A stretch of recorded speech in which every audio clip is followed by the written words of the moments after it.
50,000 volunteers have signed up to help. Nearly a marathon's length worth of electric cable will be run. The Smithsonian has stocked toilets with roughly 7,000 rolls of paper. How on earth do you measure an event as big as inauguration? We turn to the Post graphics department to find out. Why is there so much confusion around crowd counting? Until people got the right view, estimates were just wild guesses. That's because a crowd can look very different from the poor perspective on the ground than it does from the sky, so a space can seem more crowded than it is. In the 60s, the U.S. Park Police refined techniques for estimating crowds from aerial or satellite photos, which led to better and often lower estimates. But after political heat over the Million Man March in 1995, Congress forbid the Park Police from doing estimates. On Obama's first inauguration, an official on the ground gave the press an estimate of 1.8 million people, a number that was widely publicized. However, the Post adopted the Park Police techniques. We started with a satellite image of the mall, divided it into small segments, and then estimated how much of each segment was full. The Post also estimated whether the crowd in each segment was dense or loose. Researchers have found that each person in a jam-packed crowd takes up 2.5 square feet, up to 4.5 square feet in a somewhat packed crowd, and up to 10 square feet in a looser crowd. These calculations led to an estimate of 1 million people on the mall, which was probably closer to reality. And I'm joined now by the man who made that estimate, Dan Keating, the Post graphics editor.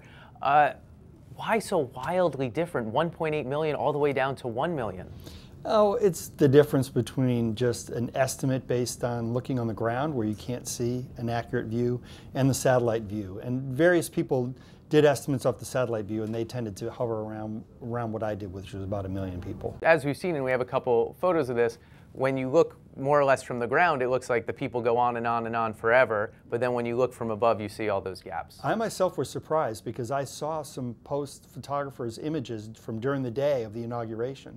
And it wasn't until later in the day that we got the satellite image, because it takes a minute to get from the satellite to Earth and be processed and then get to us.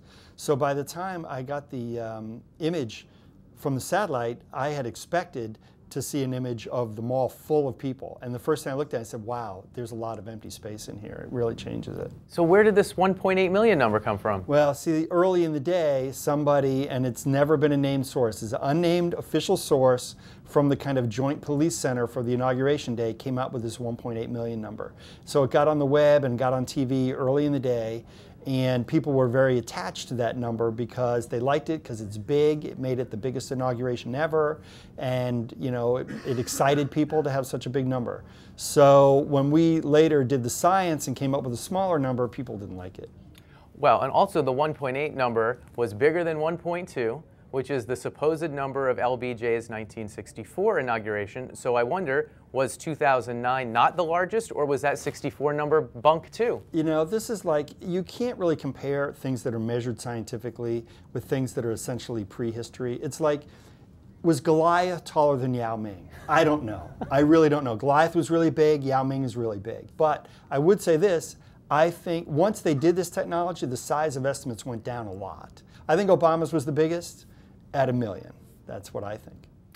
So then why are we still going with this 1.8 million number? Well, a couple reasons. One, the Park Police developed this technology for counting the crowds, but after the Million Man March in '95, they said there were only 400,000 there. The organizers sued them for defamation.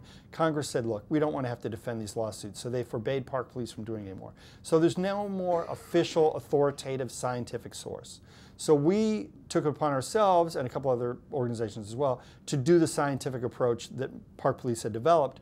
But before we got that image out and got the image and did the estimate, that 1.8 million wild guess had already come out. So now we're competing. So it's kind of the scientific way and the old folklore way collided.